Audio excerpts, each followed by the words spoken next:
ಆನೇಕಲ್ ತಾಲೂಕಿನ ಬೊಮ್ಮಸಂದ್ರದಲ್ಲಿರುವ BTL college ಆವರಣದಲ್ಲಿ ಕಾರಂಜಿ ಯುವ ಜನ ಸೇವಾ ಸಂಸ್ಥೆ ವತಿಯಿಂದ ಪೂರ್ಣಚಂದ್ರ ತೇಜಸ್ವಿರವರ 87ನೇ ಜನ್ಮ ದಿನಾಚರಣೆಯನ್ನು ಅರ್ಥಪೂರ್ಣವಾಗಿ ಆಚರಿಸಲಾಯಿತು.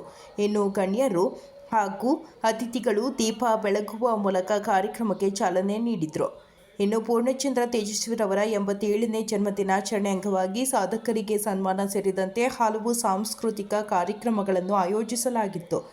ಇನ್ನು ಕಾರ್ಯಕ್ರಮದ ಅಧ್ಯಕ್ಷತೆಯನ್ನು ಕಾರಂಜಿ ಯುವಜನ ಸೇವಾ ಸಂಸ್ಥೆಯ ಅಧ್ಯಕ್ಷರು ಮತ್ತು ನೆರಳೂರು ಗ್ರಾಮ ಪಂಚಾಯಿತಿ ಸದಸ್ಯರಾದ ಬಾಳಗಾರನಹಳ್ಳಿ ಟಿಎಂ ಸತೀಶ್ ರವರು ವಹಿಸಿದರು. ಇನ್ನು ಕಾರ್ಯಕ್ರಮದಲ್ಲಿ ವೈಟ್ ಅಕಾಡೆಮಿಯ ಪ್ರಾಂಶುಪಾಲರಾದ ಶ್ರೀಮತಿ ಪೂರ್ಣಿಮಾ ಹೆಗಡೆ, ಕನ್ನಡ ಜಾಗೃತಿ ವೇದಿಕೆಯ ಯುವ ಘಟಕದ ರಾಜ್ಯಾಧ್ಯಕ್ಷ ಸಿಂಗೇನ ಅಗ್ರಹಾರ ಗೌರೀಶ್, ಬಿಟಿಎಲ್ ಪದವಿ ಪೂರ್ವ ಕಾಲೇಜಿನ ಪ್ರಾಂಶುಪಾಲರು ಸೋಮನಾಥ್, ರಾಜ್ಯ ಯುವ ಪ್ರಶಸ್ತಿ ಪುರಸ್ಕೃತರಾದ ಚಂದಾಪುರ ಮಹೇಶ್, ಚಂದಾಪುರ ಪುರಸಭೆಯ ನಾಮಿನಿ ಸದಸ್ಯರಾದ ಹಳೆ ಚಂದಾಪುರ ಶ್ರೀಧರ್, ಅತಿಬೆಲೆ ಬ್ಲಾಕ್ ಕಾಂಗ್ರೆಸ್ ಉಪಾಧ್ಯಕ್ಷ ಕುಮಾರ್, ಬಿಟಿಎಲ್ ಪದವಿ ಪೂರ್ವ ಕಾಲೇಜಿನ ಕನ್ನಡ ಉಪನ್ಯಾಸಕರಾದ ಕಾಂತರಾಜ್, ಬಿಟಿಎಲ್ ಪದವಿ ಪೂರ್ವ ಕಾಲೇಜಿನ ಡೀನ್ ಶ್ರೀಮತಿ ವಿಜಯ್, ಮುಖಂಡರಾದ ಗುಡ್ಡಹಟ್ಟಿ ಶ್ರೀನಿವಾಸ್, ಎಗಲೂರು ವೆಂಕಟೇಶ್, ಬಾಳಗಾರನಹಳ್ಳಿ ಜಗದೀಶ್, ಶಿವರಾಜ್ ಕುಮಾರ್, ಪಾಲಾಕ್ಷ, ಶಿವಶಂಕರ್ ಮತ್ತು ಬಿಟಿಎಲ್ ಪದವಿ ಪೂರ್ವ ಕಾಲೇಜಿನ ಸಿಬ್ಬಂದಿ ವರ್ಗ ಹಾಗೂ ಪದವಿ ಪೂರ್ವ ವಿದ್ಯಾರ್ಥಿಗಳು ಭಾಗವಹಿಸಿದರು.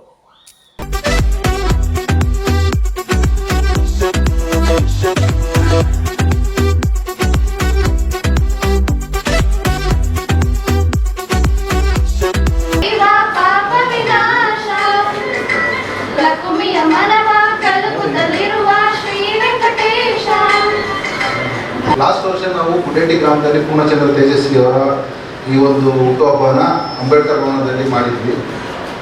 ತುಂಬ ಜನ ಪ್ರಶ್ನೆ ಕೇಳಿದ್ರು, ಯಾಕೆ ಎಂತೆಂಥ ಮಹಾನ್ ಕವಿಗಳಿದ್ದಾರೆ, ಲೇಖಕರಿದ್ದಾರೆ, ನೀವು ಯಾಕೆ ಪೂರ್ಣಚಂದ್ರ ತೇಜಸ್ವಿ ಅವರ ಈ ಬರ್ತ್ಡೇ ನೀವು ಯಾಕೆ ಆಚರಣೆ ಮಾಡಬೇಕು ಅಂತ. ಮೊದಲನೇದಿಗೆ ಇವ್ರ ಬಗ್ಗೆ ಗೊತ್ತಾಗಬೇಕು, ಇವರ ಕೆಲವೊಂದು ತತ್ವ ಆದರ್ಶಗಳು ನಮಗೆ ಗೊತ್ತಾಗಬೇಕು ಅಂತ ನಾವು ನಮ್ಮ ಕಾಲೇಜಲ್ಲಿ ಯಾಕೆ ಪ್ರಥಮ ಕಾರ್ಯಕ್ರಮ ಮಾಡಬಾರ್ದು ಅಂತ ನಾವು ಇವತ್ತು ಪ್ರಿನ್ಸಿಪಾಲ್ನ ಕೇಳ್ಕೊಂಡ್ವಿ.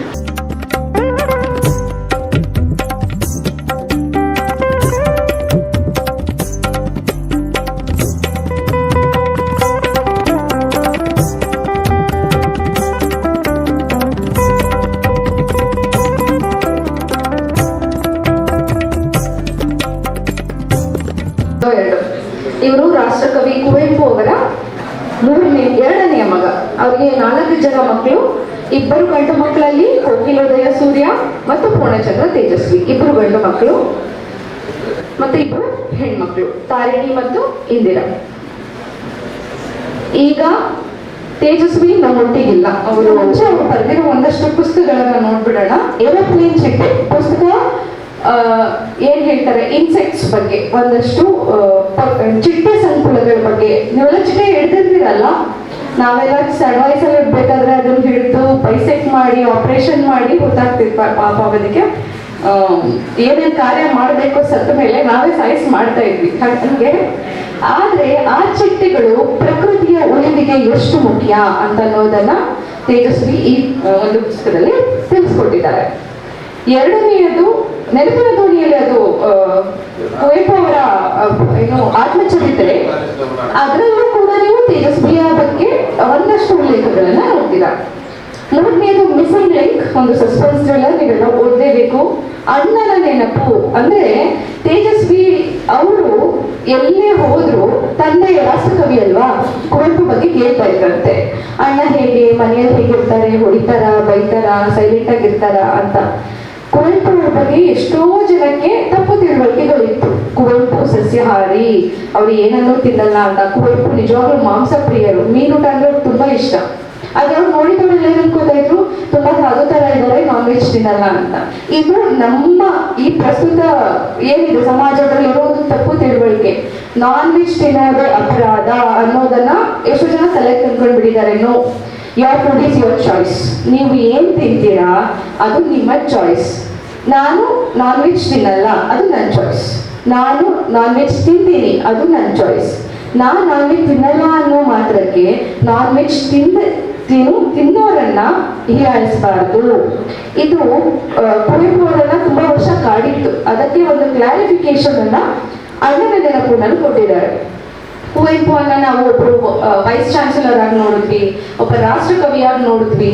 ಆದರೆ ಒಬ್ಬ ತಂದೆಯಾಗಿ ಕುವೆಂಪು ಪೂರ್ಣಚಂದ್ರ ತೇಜಸ್ವಿ ಅವರಿಗೆ ಮತ್ತು ತನ್ನ 4 ಮಕ್ಕಳಿಗೆ ಹೇಗೆ ಬದುಕೋದನ್ನ ಕಲಿಸಿದ್ರು ಅಂತ ಅನ್ನೋದು ಅಣ್ಣ ನೆನಪಲ್ಲಿ ನೋಡ್ಬೋದು ನೀವು. ಚಿದಂಬರ ರಹಸ್ಯನೂ ನಿಮಗೆ ಒಂದು ಒಳ್ಳೆ suspense thriller. Carvalho Jugari cross ನೋಡಿದ್ರೆ ನೀವು ಯಾವುದೇ ಒಂದು ಸಸ್ಪೆನ್ಸ್ ಥ್ರಿಲ್ಲರ್ ಮೂವಿ ನೋಡೋದಕ್ಕಿಂತನೂ ಚೆನ್ನಾಗಿದೆ. ಅದರಲ್ಲೂ ನೀವೇ ಕುತ್ಕೊಂಡು ಓದಿದ್ರೆ ತುಂಬಾ ನಗ್ತೀರಾ, ಹೊಟ್ಟೆ ಮುನ್ನಾಗಷ್ಟು ನಗ್ತೀರಾ. ಇನ್ನ ಕೃಷ್ಣೇಗೌಡನ ಆನೆ ನಿಮಗೆ ಪ್ಯೂನಲ್ಲಿದೆ ಅಲ್ವಾ? ಪಾಠ ಮಾಡಿದಾರ? ಅದು ಮಾಡ್ತಾ ಇದ್ದಾರಾ? ಆಗಿದೆಯಾ? ಆಗ್ತಾ ಇದೆ. ಅದನ್ನ ಎಂಜಾಯ್ ಮಾಡ್ಬೇಕು ನೀವು. ಅಲ್ಲಿ ಬರೋ ಬೈಗ್ಲಗಳು, ಸಿಚುವೇಶನ್ಸ್, ಕಳ್ಳರು, ಸುಳ್ಳು ಇದೆಲ್ಲವೂ ನಿಮ್ಮ ಕೃಷ್ಣೇಗೌಡನ ಆನೆಯಲ್ಲಿ ಸಿಗುತ್ತೆ. ಕಿರಗೂರಿನ ಗಯ್ಯಾಳಿಗಳು, ಹೆಂಗಸರು ಈಗೆಲ್ಲ ಪಾಪ ಸಂಸ್ಕೃತಿನೇ ನಶಿಸಿ ಹೋಗಿದೆ. ಯಾವ ತರ ಜಗಳ ಆಡ್ಬೋದು, ಯಾವ ಎಕ್ಸ್ಟ್ರೀಮ್ ಲೆವೆಲ್ ಪದಗಳನ್ನ ಬಳಸಿ ಜಗಳ ಆಡ್ಬೋದು ಅಂತ. ನಾವೆಲ್ಲ ಇವಾಗ ಏನು ಸ್ಟ್ಯಾಂಡರ್ಡ್ ಇಂಗ್ಲಿಷ್ ವರ್ಡ್ಸ್ ಗಳನ್ನ ಬಳಸ್ತೀವಿ ಬಯೋಕೆ. ಆದ್ರೆ ಆ ಗಯ್ಯಾಳಿಗಳು ತನ್ನ ಏನು ಮನೆ ಅಕ್ಕಪಕ್ಕದವರು, ತನ್ನ ಸ್ವಂತ ಸಂಬಂಧಿಗಳ ಬಗ್ಗೆ ಜಗಳ ಬಂದಾಗ ಹೇಗೆ ಜಗಳ ಆಡ್ತಾರೆ, ಯಾವ ವಿಷಯಕ್ಕೆ ಒಂದು ಹೆಣ್ಣಿನ ಅಥವಾ ಹೆಣ್ಣು ಮಕ್ಕಳ ಮಧ್ಯೆ ಜಗಳಗಳು ಹುಟ್ಕೊಳ್ಬಹುದು, ಒಂದು ಹೆಣ್ಣು ಹೇಗೆ ತನ್ನ ಮನೆಯನ್ನ. ತೇಜಸ್ವಿ ನುಡಿಗಳಿಗೆ ಬರೋದಾದ್ರೆ ಮೊದಲನೇ ಒಂದು ಮೋಸ್ಟ್ ಫೇಮಸ್ ಸ್ಲೋಗನ್ ಕಾಲ ಕಳೆಯುವುದು ಹೇಗೆಂಬ ಚಿಂತೆಗಿಂತ ಕಾಲ ಕಳೆದು ಹೋಗುತ್ತದಲ್ಲ ಎನ್ನುವ ಚಿಂತೆ ನನಗೆ. ಇದು ಮೋಸ್ಟ್ ಫೇಮಸ್ ಸ್ಲೋಗನ್ ತೇಜಸ್ವಿ ಅವರು. ಒಂದು ಕ್ಷಣ ಅಥವಾ ಒಂದು ಪೀರಿಯಡ್ ಬ್ರೇಕ್, ಈ ಪೀರಿಯಡ್ ಇಂದ ಆ ಪೀರಿಯಡ್ ಬ್ರೇಕಿಗೆ ನಿಮ್ಗೊಬ್ರು ಟೀಚರ್ ಅಥವಾ ಲೆಕ್ಚರರ್ ಒಳಗೆ ಬರಲಿಲ್ಲ ಅಂದ್ರೆ ನಿಮ್ ಕೈ ಮೊಬೈಲ್ ಹೋಗುತ್ತೆ. ಹೌದಾ? ನಿಮಗೆ ಕಾಲ ಕಳೆಯುವುದು ಹೇಗೆ ಅನ್ನೋದರ ಚಿಂತೆ. ಅದನ್ನು ಮನೆಗೆ ಹೋಗ್ತೀರಾ, ಯಾವುದೋ ಒಂದು ಪ್ರೋಗ್ರಾಮ್ ಇದೆ 8:30ಗೆ, ಇನ್ನೇನೋ ಬಿಗ್ ಬಾಸ್ ಶುರುವಾಯಿತು. ನೀವು ತುಂಬಾ ಇಷ್ಟ ನಿಮಗೆ ಬಿಗ್ ಬಾಸ್, ಕಾಯ್ತೀರಾ. 8:30ಗೆ ಅಥವಾ 9ಗೆ ಶುರುವಾಗುತ್ತೆ, 10:00ವರೆಗೆ ಮುಗಿಯುತ್ತೆ. ನಿಮಗೆ 7 ಗಂಟೆಗೆ ಅಥವಾ 6 ಗಂಟೆಗೆ ಕಾಲೇಜ್ ಮುಗಿಸ್ಕೊಂಡು ಮನೆಗೆ ಹೋದ್ರೆ ಈ 9 ಗಂಟೆ ಟೈಮ್ ಇದೆಯಲ್ಲ, 3 ಅವರು ಕಾಲ ಕಳೆಯೋದು ಹೇಗೆ ಅನ್ನೋದ್ರ ಚಿಂತೆ. ಯಾಕಂದ್ರೆ 9 ಗಂಟೆಗೆ ನಂಗೆ ಬೇಕಾಗಿರೋ ಪ್ರೋಗ್ರಾಮ್ ಇರೋದು. ಅದ್ರ ಮೊದಲನ್ನ ಏನ್ ಮಾಡ್ಲಿ? ಆದ್ರೆ ನಿಮಗೆ ಗೊತ್ತಿಲ್ಲ, ಆ 3 ಗಂಟೆ ಅವಧಿ, 3 ಗಂಟೆ ಅಂದ್ರೆ 180 ನಿಮಿಷಗಳ ಅವಧಿಯನ್ನ ನೀವು ವೇಸ್ಟ್ ಮಾಡ್ಬಿಟ್ಟಿದ್ದೀರಾ. ನಿಮ್ ಫೋಕಸ್ ಏನು? 9 ಗಂಟೆ. ಅದ್ರ ಮಧ್ಯದಲ್ಲಿ ನಾನು ಏನ್ ಮಾಡಿದೆ ಗೊತ್ತಿಲ್ಲ. ಮೊಬೈಲ್ ಇದೆ, ರೀಲ್ಸ್ ನೋಡ್ತೀರಾ. ರೀಲ್ಸ್ ನ ಸ್ವೈಪ್ ಮಾಡ್ತಾ 6 ಗಂಟೆಲಿ ಸೋಫಾ ಮೇಲೆ ದಿವಾನ್ ಕಾರ್ಡ್ ಮೇಲೆ ಕೂತ್ರೆ 9 ಗಂಟೆಗೆ ಪ್ರೋಗ್ರಾಮ್ ಬಂದಾಗೆ ಫೋನ್ ಬಿಡೋದು ನೀವು. ಅಪ್ಪ ಅಮ್ಮನ ಜೊತೆ ಮಾತಾಡೋದನ್ನ ಬರ್ತಿದೀವಿ, ಅಣ್ಣ ತಮ್ಮಂದಿರ ಜೊತೆ ಮಾತಾಡೋದು ಬರ್ತಿದೀವಿ. ಏನ್ ಮಾಡ್ಬೋದು 3 ಗಂಟೆಯಲ್ಲಿ? ಒಂದ್ ಪಾಟ್ ತಗೊಂಡೋಗಿ ಮನೆಗೆ ಹೋಗ್ಬೇಕಾದ್ರೆ ಒಂದ್ ಗಿಡ ನೆಡಿ. ದಿನಕ್ಕೆ ಗಿಡ ಹೇಗ್ ಬೆಳೀತಾ ಇದೆ, ನಾನ್ ನೆಟ್ಟ ಗಿಡ ಹೂ ಬಿಟ್ಟಿದ್ಯಾ, ಇದೆಲ್ಲವನ್ನ ನೀವು ತೇಜಸ್ವಿ ಜೊತೆ ಲಂಕೇಶ್ ಪ್ರಭು ತಾಳೆ ಮಾಡ್ಕೋಬಹುದು. ಇವ್ರು ತುಂಬಾ ಕ್ಲೋಸ್ ಫ್ರೆಂಡ್ಸ್, ಅವ್ರ ಬಗ್ಗೆನೂ ಮಧ್ಯದಲ್ಲಿ ನಾನು ಹೇಳ್ತೀನಿ. 3 ಗಂಟೆಯ ಕಾಲ ಕಳೆಯೋದು ಹೇಗೆ ಅಂತ ಅನ್ನೋದು ನಿಮಗೆ ಗೊತ್ತಿಲ್ಲ ಅಂತಂದ್ರೆ ನೀವು ಪ್ರಜಾತಂತ್ರದಲ್ಲಿ ಬದುಕ್ತಾ ಇಲ್ಲ ಅಂತ. ಇದು ನಿಮ್ ತಪ್ಪಲ್ಲ. ಈ ಏನು ಜನ್ಸಿ ನಿಮ್ಮನ್ನ ನೀವೇ ಕರ್ಕೊಳ್ಳೋದು. 2000 ಆದ್ಮೇಲೆ ಹುಟ್ಟಿದವರನ್ನ ಜನ್ಸಿ ಜನರೇಷನ್ ಅಂತ ಕರಿತೀವಿ, ಜನರೇಷನ್ ಜಿ ಅಲ್ವಾ? ನಿಮಗೆ ಲೀಡ್ ಮಾಡೋರಿಲ್ಲ. ನಿಮ್ಮ ಸಮಯವನ್ನ ಹೇಗೆ ಸಮರ್ಪಕವಾಗಿ ಬೆಳೆಸ್ಕೋಬೇಕು ಅಂತ ಅನ್ನೋದನ್ನ ಲೀಡ್ ಮಾಡೋರಿಲ್ಲ. ಯಾಕಂದ್ರೆ ನಮಗಿತ್ತು, ನನಗೆ ಟೈಮ್ ಫ್ರೀ ಸಿಕ್ಕರೆ, ಸ್ಕೂಲಿಂದ ಬಂದು ಫ್ರೀ ಟೈಮ್ ಸಿಕ್ಕರೆ ನಮ್ಮ ಅಜ್ಜಿ ಸ್ನಾನಕ್ಕೆ ಒಲೆ ಉರಿಯಕ್ಕೆ ಕೂರ್ಸೋರು ನಮ್ಮನ್ನ. ಅಂದ್ರೆ ಇವಾಗ ಯಾರೋ ಅಪ್ಪ ಆಚೆಯಿಂದ ಬರ್ತಾರೆ, ತಾತ ಆಚೆಯಿಂದ ಬರ್ತಾರೆ, ಅವ್ರ ಕೈಕ ತೊಳೆಯಕ್ ನೀರು ಬೇಕು. ನಮ್ ಪ್ರೋಸೆಸ್ ಏನು? ಒಲೆಗೆ ಏನಾದ್ರೂ ಹೊಲ್ಸಕ್ ಕೊಟ್ರೆ, ಇವಾಗೆಲ್ಲ ಗೀಸರ್ಸ್ ಬಂದಿದೆ, ಸೋಲಾರ್ಸ್ ಬಂದಿದೆ, ಅವಾಗ ನಾವು ನೀರ್ ಹಂಡೆಗೆ ಕಾಯಿಸ್ಬೇಕಿತ್ತು. ಕೂತ್ಕೊಂಡು ಬೆಂಕಿ ಹೆಂಗ್ ಉರಿಯುತ್ತೆ ಅಂತ ಅಬ್ಸರ್ವ್ ಮಾಡ್ತಾ ಇದ್ವಿ ನಾವು. ಇಟ್ಸ್ ಆಲ್ಸೋ ಪ್ರೋಸೆಸ್ ನೀವು ಕಲಿಯೋದು. ನಾನು ಒಂದು ಗಿಡ ನೆಟ್ಟಿದ್ದೆ, ಎಷ್ಟು ಬೇಗ ಹೂ ಬಿಡುತ್ತೆ. ಅಥವಾ ನಮ್ಮ ಮನೆಯಲ್ಲಿ ಏನೋ ತರಕಾರಿ ಕಟ್ ಮಾಡಿರೋ ತರಕಾರಿಗಳನ್ನ ಎಸ್ತಿದ್ದೆ. ಅಲ್ಲಿ ಮೆಣಸಿನಕಾಯಿ ಬೀಜನೋ ಟೊಮೆಟೊ ಬೀಜನೋ ಒಂದ್ ಕಡೆ ಬಿದ್ದು ಮೊಳಕೆ ಹೊಡಿತಾ ಇತ್ತು. It's a process, right? Germination is a process. ಹೇಗ್ ಬೆಳೆಯುತ್ತೆ, ಹೇಗ್ ಹೂ ಬಿಡುತ್ತೆ, ಹೇಗ್ ಹಣ್ಣು ಬಿಡುತ್ತೆ, ಇದನ್ನ ನೀವು ಓವರ್ ಲಾಂಗ್ ಪೀರಿಯಡ್ ಅಲ್ಲಿ ಅಬ್ಸರ್ವ್ ಮಾಡ್ತೀರಾ. ಇದನ್ನ ನಿಮ್ಗೆ ಯಾರು ಕಲಿಸೋದಿಲ್ಲ, ಹೌದಾ? ನನಗೆ ನಮ್ಮ ಅಕ್ಕನ ಮದುವೆಯಲ್ಲಿ ಆಗ ತುಂಬೆ ಹೂ ತಂದ್ರೆ, ಅಂದ್ರೆ ಮದುವೆಗೆ ಮುಂಚೆ ತುಂಬೆ ಹೂ ತಂದು ಕೊಟ್ರೆ ನಿಮಗೆ, ಅದು ಮದುವೆ ಶಾಸ್ತ್ರಗಳು ಶುರುವಾಗೋಕ್ ಮುಂಚೆ ಆ ಹೂವಿಂದ ಪೂಜೆ ಮಾಡ್ತಾರೆ. ಆ ಹೂನ ತಂದು ಕೊಟ್ಟು ಯಾರು ತಂದು ಕೊಡ್ತಾರೋ ಅವರಿಗೆ ಇಷ್ಟು ರೂಪಾಯಿ ಅಂತ ದುಡ್ಡು ಕೊಡ್ಬೇಕು, ಅದು ಶಾಸ್ತ್ರ.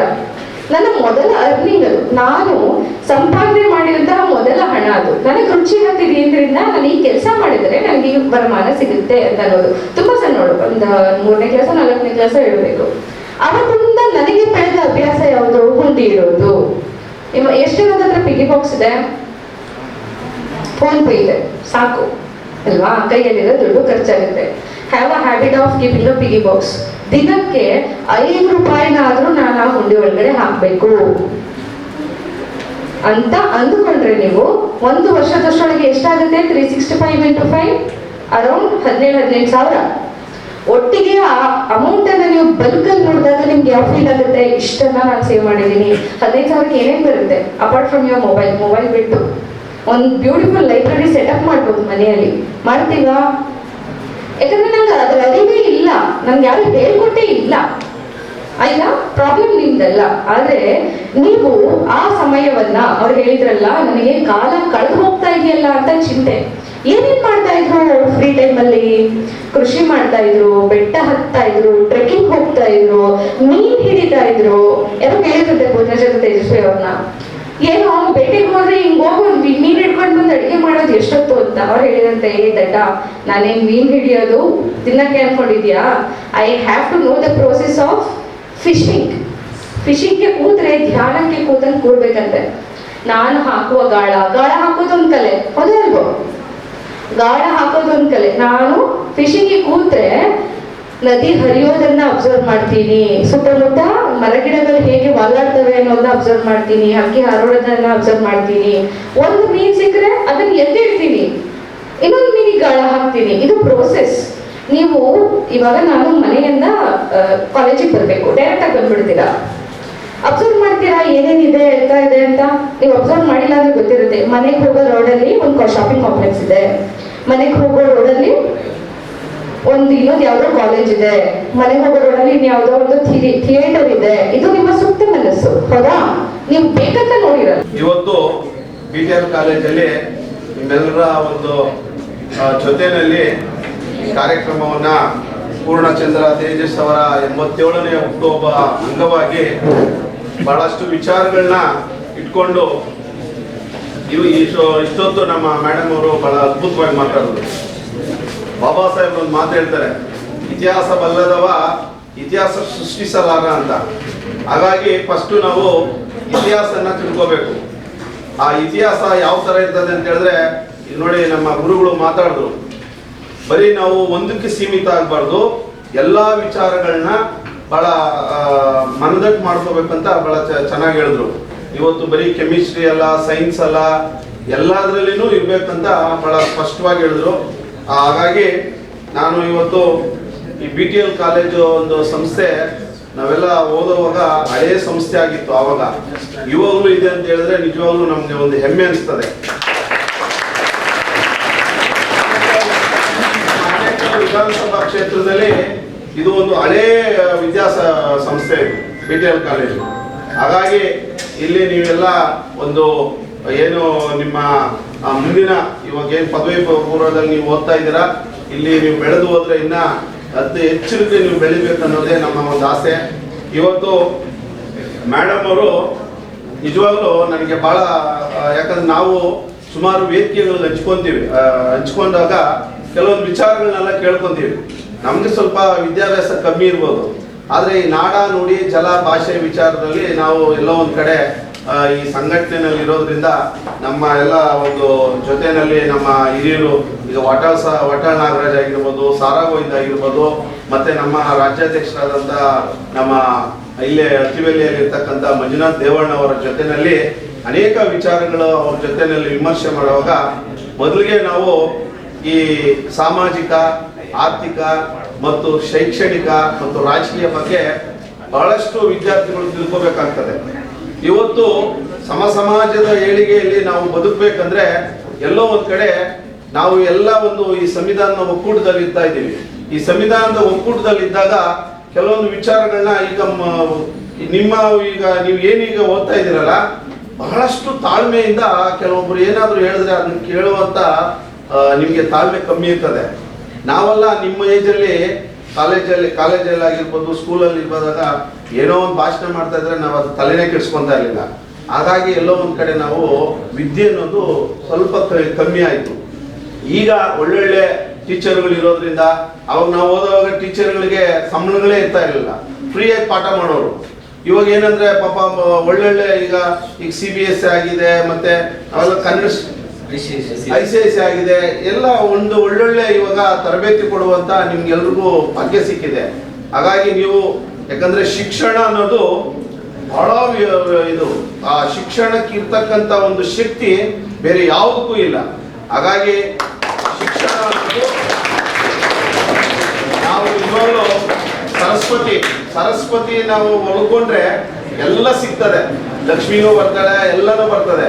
ಹಂಗಾಗಿ ನಾನು ನಿಮ್ಮಲ್ಲಿ ಎಲ್ಲರೂ ಈ ಒಂದು ಹುಟ್ಟುಹಬ್ಬದ ಪ್ರಯುಕ್ತ ನಾನು ನಿಮ್ಮಲ್ಲಿ ಒಂದು ಕಿವಿ ಮಾತು ಹೇಳೋದು ಅಂತ ಹೇಳಿದ್ರೆ, ದಯವಿಟ್ಟು ಶಿಕ್ಷಣಕ್ಕೆ ಒತ್ತು ಕೊಡಿ. ಶಿಕ್ಷಣ ಜೊತೆಗೆ ಸಂಸ್ಕಾರವನ್ನ ಅರ್ಥಕೋಬೇಕು. ಇವತ್ತು ನಮ್ಮ ತಂದೆ ತಾಯಿಗಳು ನಮ್ಮ ಬಡ ಕುಟುಂಬದಲ್ಲಿ ನಾವು ಹುಟ್ಟಿರ್ತೀವಿ, ಅವ್ರೇನೋ ಕಷ್ಟಪಟ್ಟು ನಮ್ಮನ್ನ ಅವರೊಂದು ತಲೆಯಲ್ಲಿ ಇಟ್ಕೊಂಡಿರ್ತಾರೆ. ನನ್ನ ಮಗ ಹಿಂಗೆ ಹೋಗ್ತಾನೆ, ನನ್ನ ಮಗಳು ಈ ಥರ ಓದ್ತಾಳೆ, ಒಂದು KS ಆಗಬೇಕು, ಒಂದು IPS ಆಗಬೇಕು, ಇಲ್ಲ ಒಂದು IAS ಆಗಬೇಕು ಅನ್ನೋ ಅವರು ಒಂದು ತಲೆಯಲ್ಲಿ ಇರ್ತದೆ. ಹಾಗಾಗಿ ನೀವು ದಯಮಾಡಿ ಏನಾದರೂ ಒಂದು ಜೀವನದಲ್ಲಿ ನಾವು ಯಶಸ್ವಿ ಆಗಬೇಕು. ಹುಟ್ಟುತ್ತೀವಿ, ಸಾಯ್ತೀವಿ, ಆ ಹುಟ್ಟು ಸಾವಿನ ಮಧ್ಯೆ ನಾವು ಏನಾದರೂ ಒಂದು ಅಚೀವ್ಮೆಂಟ್. ಕನ್ನಡ ಜಾಗೃತಿ ವೇದಿಕೆಯಲ್ಲಿ ನಿರಂತರವಾಗಿ 20 ವರ್ಷದಿಂದನೂ ನಾವು ಜೊತೆಯಲ್ಲಿ ಹೋಗ್ತಾ ಇದೀವಿ. ಈ ಒಂದು ಪದ್ಯವನ್ನ ಬಹಳ ಅರ್ಥಪೂರ್ಣವಾದಂತ ಪದ್ಯ, ಇದು ಕುವೆಂಪು ಅವರು ಬರ್ತಿರೋದು. ಬಾರಿಸು ಕನ್ನಡ ಡಿಂಡಿಮವ, ಓ ಕರ್ನಾಟಕ ಹೃದಯ ಶಿವ, ಬಾರಿಸು ಕನ್ನಡ ಡಿಂಡಿಮವ, ಸತ್ತಂತಿಹರನು ಬಡಿದೆಚ್ಚರಿಸು, ಕಚ್ಚಾಡುವರನು ಕೂಡಿಸಿ ಒಲೆಸು, ಸತ್ತಂತಿಹರನು ಬಡಿದೆಚ್ಚರಿಸು, ಕಚ್ಚಾಡುವರನು ಕೂಡಿಸಿ ಒಲೆಸು, ಒಡೆಯ ಕಿಚ್ಚಿಗೆ ಕಣ್ಣೀ ಸುರಿಸು, ಒಟ್ಟಿಗೆ ಬಾಡುವ ತೆರೆದಲ್ಲಿ ಹರೆಸು, ಬಾರಿಸು ಕನ್ನಡ ಡಿಂಡಿಮವ, ಓ ಕರ್ನಾಟಕ ಹೃದಯ ಶಿವ, ಬಾರಿಸು ಕನ್ನಡ ಡಿಂಡಿಮವ. ಕ್ಷಯ ಶಿವೇತರ ಕೃತಿಯಲ್ಲಿ ಮೂಡಲಿ ಮಂಗಳ ಮತಿಯಲ್ಲಿ, ಕ್ಷಯ ಶಿವೇತರ ಕೃತಿಯಲ್ಲಿ ಮೂಡಲಿ ಮಂಗಳ ಮತಿಯಲ್ಲಿ, ಕವಿರುಚಿ ಸಂತರ ಆದರ್ಶದಲ್ಲಿ, ಕವಿರುಚಿ ಸಂತರ ಆದರ್ಶದಲ್ಲಿ, ಸರ್ವೋದಯವಾಗಲಿ ಸರ್ವರಲಿ, ಸರ್ವೋದಯವಾಗಲಿ ಸರ್ವರಲಿ, ಬಾರಿಸು ಕನ್ನಡ ಡಿಂಡಿಮವ, ಓ ಕರ್ನಾಟಕ ಹೃದಯ ಶಿವ. ನಾವು ಕೇಳಿದ್ದು ನೆನ್ಪಿಟ್ಕೊಳ್ಳುವಂಥದ್ದು, ನಾವು ನಮ್ಮ ಬದುಕು ಉದ್ದಕ್ಕೂ ಬದುಕುವಂಥ ಮಾತುಗಳನ್ನ ನಾವು ಇಂಥ ಗಣ್ಯರಿಂದ ಕೇಳ್ತೀವಿ, ಕೇಳ್ತಾ ಇರ್ತೀವಿ. ಇದೇ ನಮಗೆ ಬೇಕಾಗಿರುವಂಥದ್ದು. ಮೇಡಮ್ ಅನ್ನು ನೋಡಿದ್ರೆ ಎಷ್ಟು ಸಿಂಪಲ್ ಆಗಿದ್ರು ಪೂರ್ಣಿಮಾ ಮೇಡಮು, ಬಟ್ ಅವ್ರ ಮಾತು ನಿಜವಾಗ್ಲೂ ಕೇಳಿದ್ರೆ ಮೈ ಜುಮ್ ಅಂತ ಇತ್ತು. ಯಾಕೆಂದ್ರೆ ಅಷ್ಟೊಂದು ಜ್ಞಾನ ಕನ್ನಡದಲ್ಲಿ ಪಡ್ಕೊಂಡಿದ್ದಾರೆ, ಈವನ್ ಮ್ಯಾಥಮೆಟಿಕ್ಸ್ ಮಾಡ್ಕೊಂಡಿದ್ದಾರೆ. ಆದರೆ ನಾನು ಸೈನ್ಸ್ ಬ್ಯಾಕ್ಗ್ರೌಂಡೇ, MSc ಜುವಾಲಜಿ, ಡಾಕ್ಟರೇಟ್ ಇನ್ ಜಿಯಾಲಜಿ ಮಾಡಿಬಿಟ್ಟು ನಮಗೆ ಸ್ವಲ್ಪ ಕನ್ನಡ ಜ್ಞಾನ, ಸಾಂದ್ರಾಕ್ಷರು ಇಂಥ ಕಡಿಮೆ ವ್ಯಕ್ತಿಗಳಿದ್ದಷ್ಟು ಇಲ್ಲ.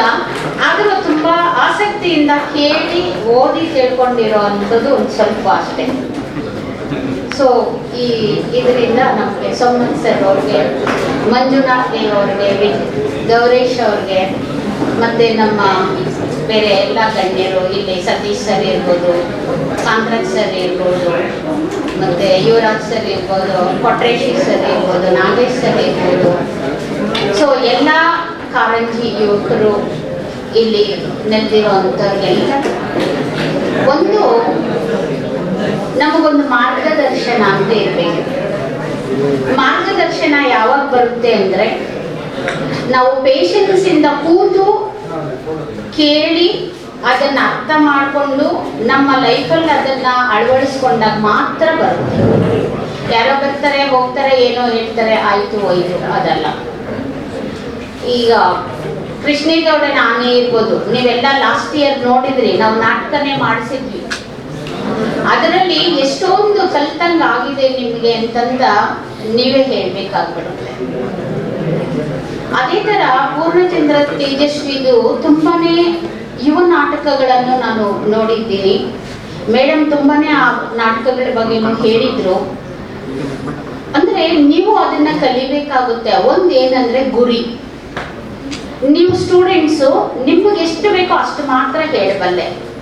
ಗುರಿ, ನಿಮ್ಮ ಗುರಿ ಏನಿರಬೇಕು, ಅಂದ್ರೆ ನಿಮ್ಮ ತಂದೆ ತಾಯಿಯ ಬ್ಯಾಕ್ಗ್ರೌಂಡ್ ಏನಿದೆ ಅದನ್ನ ನೋಡ್ಕೊಂಡು ನಿಮ್ಮ ಗುರಿ ಏನಂತ ನೀವು ಡಿಸೈಡ್ ಮಾಡಿದ್ದೀರಾ, ಅದರ ಬಗ್ಗೆ ನೀವು ಮುಂದೆ ಹೋಗ್ಬೇಕಾಗುತ್ತೆ. ನಾನು SLC ಓದಿದ್ದೀನಿ, ಇಷ್ಟಕ್ಕೆ ಸಾಕು, ನಮ್ಮ ಫ್ಯಾಮಿಲಿ ಇಷ್ಟೇ, ನಾವು ಯಾರೇ ಇರ್ಬೋದು, ಆದರೆ ನಮ್ಮ ಜ್ಞಾನ ಮಾತ್ರ ನಮ್ಮನ್ನ ಆ ಸ್ಟೇಜ್ಗೆ ತಗೊಂಡೋಗುತ್ತೆ. ನಾನು ತುಂಬಾನೇ ರೈತ ಕುಟುಂಬದಿಂದ ಬಂದವರು. ನಮ್ಮ ಊರು ನೋಡಿದ್ರೆ ಇವತ್ತೂ 4 ಕಿಲೋಮೀಟರ್ ನಡ್ಕೊಂಡೇ ಬರಬೇಕು, ಬಸ್ಸಿಗೆ ಬರಬೇಕು. ಆದ್ರೂ ನಾನು ಆ ಕಾಲಕ್ಕೆ ಡಿಸೈಡ್ ಮಾಡಿದ್ವಿ, ಇಲ್ಲ ನಾನು ಓದಲೇಬೇಕು, ನಾನು ಐದರ್ ಟೀಚರ್ ಆಗಬೇಕು ಇಲ್ಲ ಡಾಕ್ಟರ್ ಆಗಬೇಕು, ಎರಡಿತ್ತು ನನ್ನ ಗುರಿ. ಟೀಚರ್ ಆಗೋದೇ ಡಾಕ್ಟರ್ ಆಗೋದಕ್ಕೆ ದೂರ ಇತ್ತು, ನನಗೆ ತಲುಪಿಸ್ಲಿಕ್ಕಾಗಲಿಲ್ಲ. ಅದು ನಮ್ಮ ಗುರಿ ಹೇಗಿರಬೇಕು ಅಂದರೆ, it is a mere hanging, commitment is A mere hanging ಅಂತ ಹೇಳ್ತಾರೆ. ನಾವು ಒಂದು ಸಾರಿ ಕಮಿಟ್ ಆದರೆ ನಮ್ಮ ದಾರಿಯಲ್ಲಿ ಏನೇ ಅಡೆತಡೆಗಳು ಬಂದರೂ ನಾವು ಅದನ್ನ ಅತಿ ಸುಲಭವಾಗಿ ದಾಟ್ಕೊಂಡು ಹೋಗ್ಬೇಕಾಗುತ್ತೆ. ಕೋಮುಗಲಭೆಗಳಲ್ಲಿ ಹೋಗಿ ಅಂತ ಅಲ್ಲ, ನಾವು ಥಿಂಕ್ ಮಾಡಬೇಕು, ನಾವು ಯೋಚನೆ ಮಾಡಬೇಕು. ಯೋಚನೆ ಮಾಡಿ ಹೆಂಗೆ ನಮ್ಮ ದಾರಿನ ನಾವು ನಮ್ಮ ಗುರಿನ ತಲುಪಿಸೋ ಅಂಥದ್ದು ನಮ್ಮ ದಾರಿಯಲ್ಲಿ ಹೋಗಿ ಅಂತ. ಅದು ನನಗೆ ಡಾಕ್ಟರ್ ಆಗೋಕೆ ಆಗಲಿಲ್ಲ, ಇಲ್ಲ ನಾನು ಡಾಕ್ಟರೇಟ್ ಆಗಲೇಬೇಕು ಅನ್ನೋದು ಮತ್ತೆ ಒಂದು ಗುರಿ. ಸೊ ನನ್ನ ಜಾಬ್ ಮಾಡ್ಕೊಂಡೇ ಮತ್ತೆ ಡಾಕ್ಟರೇಟ್ ಮಾಡ್ಕೊಂಡೆ. ಸೊ ನನ್ನ ಜಾಬ್ ಆಗಲಿ, ನನ್ನ ಫ್ಯಾಮಿಲಿ ಆಗಲಿ, ನನ್ನ ಡಾಕ್ಟರೇಟ್ ಆಗಲಿ, ನನ್ನ ಓದಾಗಲಿ ಏನೂ ನನಗೆ ಅಡ್ಡ ಬಂದಿಲ್ಲ. ಯಾಕೆ ಅಂದರೆ ಅದು ನನ್ನ ಗುರಿ. ಸೊ ನೀವು ಮಕ್ಕಳು, ನೀವು ಒಂದು ಸಾರಿ ಡಿಸೈಡ್ ಮಾಡಿದ್ರೆ ಡೆಫಿನೆಟ್ ಆಗಿ ನೀವು ಮಾಡ್ತೀರಾ. ನಮಗೆ ಗೊತ್ತಿದೆ, ನೀವು ಹೋಗ್ಬೇಕು ಅಂತ ಹೇಳಿರ್ತೀರಾ, ನಾವು ಹೋಗ್ಬೇಡಿ ಕ್ಲಾಸ್ ಇದೆ ಅಂತೀವಿ, ಯಾವಾಗೋ ಒಂದು 10 ಮಿನಿಟ್ಸ್ ಬ್ರೇಕ್ ಬಿಟ್ಟಾಗ ಬ್ಯಾಗ್ ಎತ್ಕೊಂಡು ಓಡಿರ್ತೀರಾ, ಹೌದಲ್ಲ ಸರ್? ಸೊ ಇದು ನಿಮ್ಮ ಲೈಫಲ್ಲಿ ಆ್ಯಕ್ಚುಲ್ ಇದು ನಡೀತಾ ಇರೋದು ನಾನು ಹೇಳ್ತಾ ಇರೋದು. ಯಾಕೆಂದರೆ ನೀನು ಡಿಸೈಡ್ ಮಾಡಿಬಿಟ್ಟಿದೀಯ, ನೀನು ಎಲ್ಲ ಹೋಗ್ಬೇಕು, ಅಪ್ಪ ಕರೆದಿದ್ದಾರೆ, ಇಲ್ಲ ಫ್ರೆಂಡ್ ಕರೆದಿದ್ದಾರೆ, ಹಾಗೆ ನಿಮ್ಮ ಲೈಫನ್ನು ನೀವು ಡಿಸೈಡ್ ಮಾಡಿ. ಇವಾಗ ಆಲ್ರೆಡಿ ನೀವು ಸ್ವಲ್ಪ ಅಡೋಲಸೆನ್ಸ್ ಏಜ್ ಇದ್ರೂ ಇನ್ನೊಂದು ವರ್ಷದಲ್ಲಿ ನೀವು ಅಡಲ್ಟ್ಸ್ ಆಗ್ತೀರಾ, ದೊಡ್ಡವ್ರು ಆಗ್ತೀರಾ, ಥಿಂಕ್ ಮಾಡೋ ಕೆಪಾಸಿಟಿ ಇದೆ.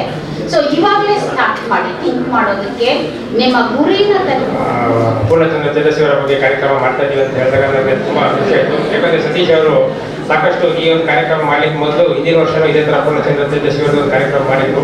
ಸುಮ್ಮನೆ ಇವ್ರ ಬಗ್ಗೆ ಕಾರ್ಯಕ್ರಮ ಮಾಡಿಲ್ಲ, ಅವ್ರ ಬಗ್ಗೆ ಇರುವಂಥ ಪುಸ್ತಕಗಳೆಲ್ಲ ತರಿಸ್ಕೊಂಡು ಅವರ ಜೀವನ ಚರಿತ್ರೆಲ್ಲ ಓದಿ, ಕೊಟ್ಟಿಗೆ ಆರದಲ್ಲಿ ಪೂರ್ಣಚಂದ್ರ ತೇಜಸ್ವಿಯವರ ಪ್ರತಿಷ್ಠಾನದಿಂದ ಒಂದು ಇದು ಸಂಗ್ರಹಾಲಯ ಇದೆ.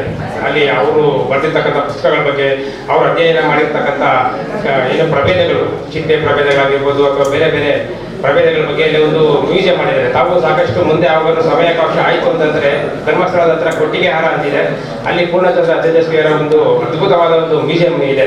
ನಮ್ಮ ರಾಜ್ಯ ಸರ್ಕಾರದಿಂದ ಅದನ್ನು ಮಾಡ್ತಾ ಇದ್ದಾರೆ. ತಾವೆಲ್ಲ ದಯವಿಟ್ಟು ಅಲ್ಲಿ ಆ ಕಡೆ ಹೋದಾಗ ಅಲ್ಲಿ ಭೇಟಿ ಕೊಡಿ. ಇದನ್ನ ಆ ಒಂದು ಕೇಂದ್ರಕ್ಕೆ ಹೋಗಿ ಅಧ್ಯಯನ ಮಾಡ್ಕೊಂಡು ಬಂದು ಸಾಕಷ್ಟು ವಿಚಾರ ತಿಳ್ಕೊಂಡು ಈ ಸತೀಶ್ ಅವರು ಒಂದು ಕಾರ್ಯಕ್ರಮ ಮಾಡ್ತಿದ್ದಾರೆ. ಈ ಒಂದು ಕಾರ್ಯಕ್ರಮಕ್ಕೆ ತಾವೆಲ್ಲ ತುಂಬ ಉತ್ಸುಕರಾಗಿ ನಮ್ಮ ವೇದಿಕೆ ಮೇಲೆ ಇರತಕ್ಕಂಥ ಎಲ್ಲ ಸಂಪನ್ಮೂಲ ವ್ಯಕ್ತಿಗಳಿಂದ ಒಂದು ವಿಷಯ ಸಂಗ್ರಹಣೆ ಮಾಡಿದ್ದೀರಾ. ಇದನ್ನು ನಿಮ್ಮ ಜೀವನದಲ್ಲಿ ಅಳವಡಿಸಿಕೊಂಡು ಸಾಹಿತ್ಯದ ಏನಿದೆ, ನಮ್ಮ ಪುಸ್ತಕಗಳು, ನಮ್ಮ ಹಿರಿಯರು ಏನು ಮಾರ್ಗದರ್ಶನ ಹಾಕಿ ಕೊಟ್ಟಿದ್ದಾರೆ, ಅದನ್ನೆಲ್ಲ ನಿಮ್ಮ ಜೀವನದಲ್ಲಿ ಅಳವಡಿಸಿಕೊಂಡು ಒಂದು ಉನ್ನತವಾದ ವ್ಯಕ್ತಿಗಳಾಗಬೇಕು ಅಂತೇಳಿ ಕೋರ್ಕೊಳ್ತಾ ನನಗೆ ಒಂದು ಅವಕಾಶ ಮಾಡಿಕೊಟ್ಟೆ ತಮಗೆ ವಂದನೆಗಳು.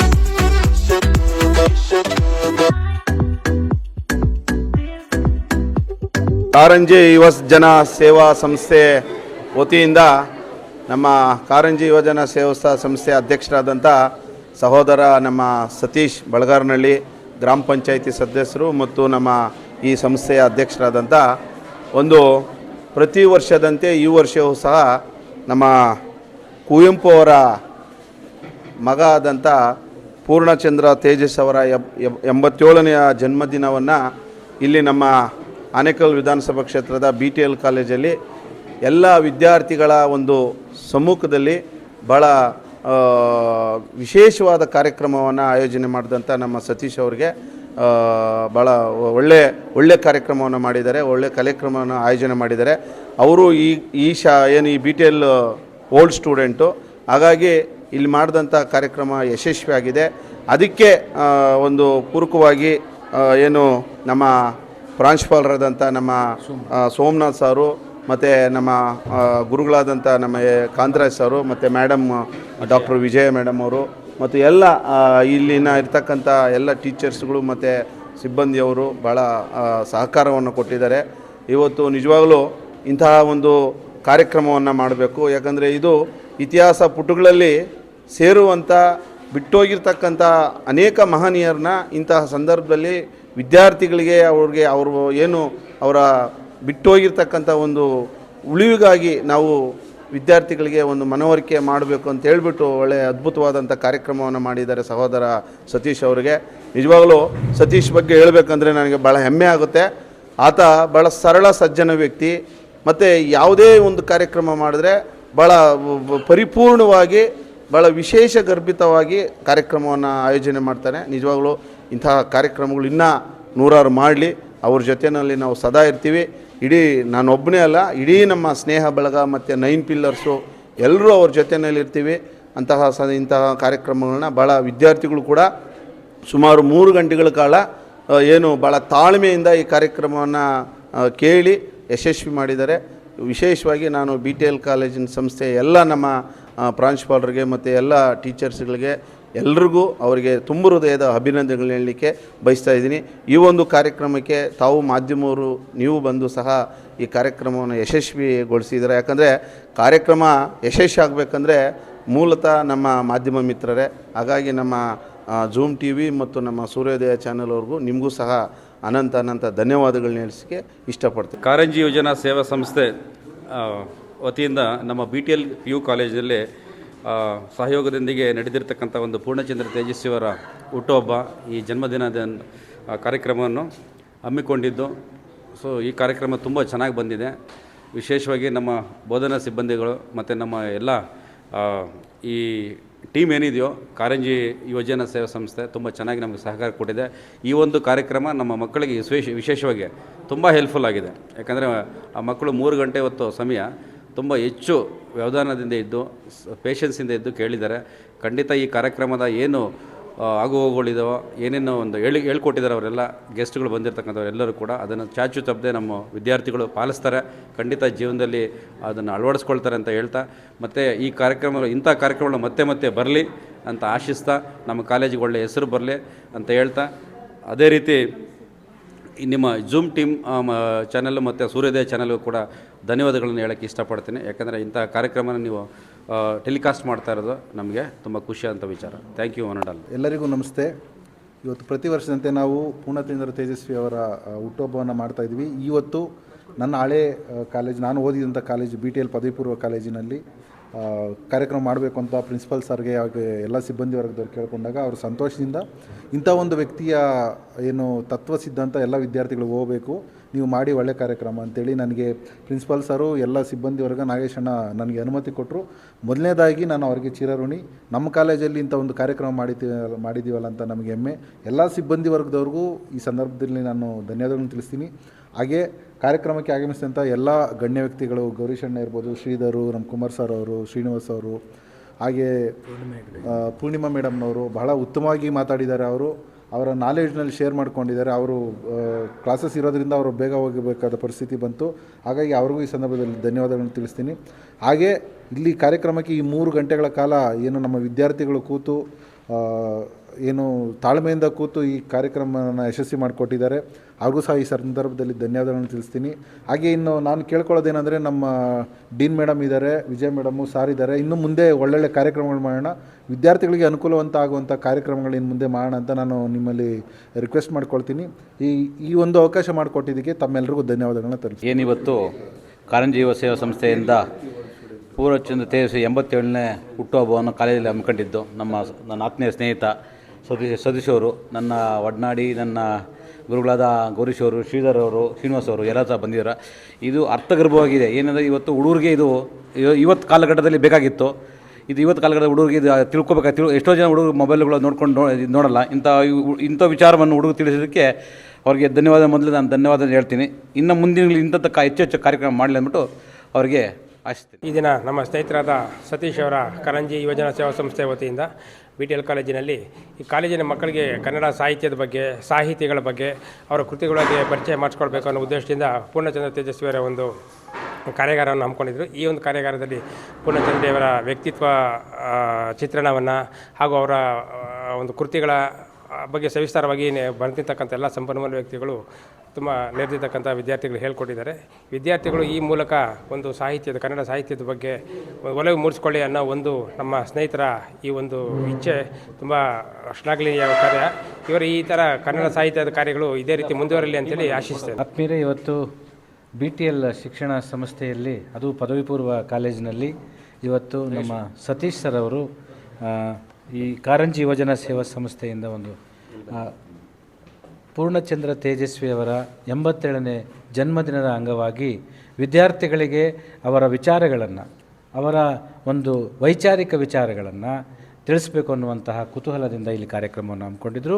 ಮಾತ್ರವಲ್ಲ, ಅವರು ಈ ಕಾಲೇಜಿನ ಹಳೆಯ ವಿದ್ಯಾರ್ಥಿ ಆದ್ದರಿಂದ ಈ ಕಾಲೇಜಿಗೆ ಒಂದಷ್ಟು ಮಕ್ಕಳಿಗೆ ಏನಾದರೂ ತಿಳಿಸಬೇಕು ಅನ್ನುವಂಥ ಕುತೂಹಲ ಅವರಲ್ಲಿ ಇದ್ದಿದ್ದರಿಂದ ಈ ಕಾರ್ಯಕ್ರಮ ಆಯೋಜನೆ ಆಗಿತ್ತು. ಅದು ಮಾತ್ರವಲ್ಲದೆ ಈ ಕಾರ್ಯಕ್ರಮಕ್ಕೆ ಶ್ರೀಯುತ ಸೋಮನಾಥ್ರವರು ಅಧ್ಯಕ್ಷತೆಯನ್ನು ವಹಿಸಿಕೊಂಡಿದ್ದರು, ಕಾಲೇಜಿನ ಪ್ರಾಂಶುಪಾಲರು, ಮತ್ತು ಶ್ರೀಮತಿ ಪೂರ್ಣಿಮಾ ಹೆಗಡೆ ಪ್ರಾಂಶುಪಾಲರು, ವೈಟ್ ಅಕಾಡೆಮಿ, ಅವರು ಕೂಡ ಅತ್ಯುತ್ತಮವಾದ ತಿಳುವಳಿಕೆಗಳನ್ನು ಮತ್ತು ಪೂರ್ಣಚಂದ್ರ ತೇಜಸ್ವಿಯವರ ಕೆಲವು ಪ್ರಸಂಗಗಳನ್ನು ಹಂಚಿಕೊಂಡ್ರು. ಹಾಗೆಯೇ ಅನೇಕ ಡಾಕ್ಟರ್ ವಿಜಯ್ ಮೇಡಮ್ ಅವರು ಇದ್ದರು, ಗೌರೀಶ್ ಅವರು ಈ ಒಂದು ಮುತ್ತನೂರು ಗ್ರಾಮ ಪಂಚಾಯತಿಯ ಒಂದು ಸದಸ್ಯರು ಹಾಗೂ ಕನ್ನಡ ಪರ ಹೋರಾಟಗಾರರು, ಇವರು ಕೂಡ ಅತ್ಯುತ್ತಮವಾದ ವಿಚಾರಗಳನ್ನು ಮತ್ತು ಕುವೆಂಪುರವರನ್ನು ಜ್ಞಾಪಕ ಮಾಡಿಕೊಂಡ್ರು. ಅದೇ ರೀತಿ ಅನೇಕ ಎಲ್ಲ ವೇದಿಕೆಯ ಈ ಒಂದು ಕಾರಂಜಿ ಯೋಜನಾ ಸೇವಾ ಸಂಸ್ಥೆಯ ಪದಾಧಿಕಾರಿಗಳು ಇಲ್ಲಿದ್ದರು. ವಿದ್ಯಾರ್ಥಿಗಳಿಗೆ ಅನುಕೂಲವಾಗುವಂಥ 21ನೇ ಶತಮಾನದ ಈ ಸಂದರ್ಭದಲ್ಲೂ ಟಿವಿಗಳಲ್ಲಿ ಬರ್ತಕ್ಕಂಥ ಆಷಾಢಭೂತಿಗಳನ್ನು ಒಡೆದೋಡಿಸ್ಬೇಕು ಅನ್ನುವಂತಹ ಮತ್ತು ಏನು ಮೂಢನಂಬಿಕೆಗಳನ್ನು, ಕಂದಾಚಾರಗಳನ್ನು, ದೆವ್ವ, ಕಾಟ, ಪಿಶಾಚಿ ಅಂತಕ್ಕಂಥ ವಿಚಾರಗಳನ್ನು ಜನರಿಂದ ಕಿತ್ತೊಯ್ಯಬೇಕು ಅಂತಕ್ಕಂಥ ವೈಜ್ಞಾನಿಕ ವಿಚಾರಗಳನ್ನು ಸಾರಬೇಕು ಅನ್ನುವಂಥ ನೆಲೆಗಟ್ಟಿನಲ್ಲಿ ಇವತ್ತಿನ ಈ ಕಾರ್ಯಕ್ರಮ ಬಹಳ ಅರ್ಥಪೂರ್ಣವಾಗಿ ಮೂಡಿಬಂತು. ಅದಕ್ಕಾಗಿ ಈ ಕಾರಂಜಿ ಯುವಜನ ಸೇವಾ ಸಂಸ್ಥೆಯ ಅಧ್ಯಕ್ಷರು, ಪದಾಧಿಕಾರಿ ಎಲ್ಲರಿಗೂ ನಾನು ಹೃತ್ಪೂರ್ವಕವಾದಂತಹ ಅಭಿನಂದನೆಗಳನ್ನು ತಿಳಿಸಿ ನನ್ನ ಮಾತು ಮುಗಿಸ್ತೀನಿ.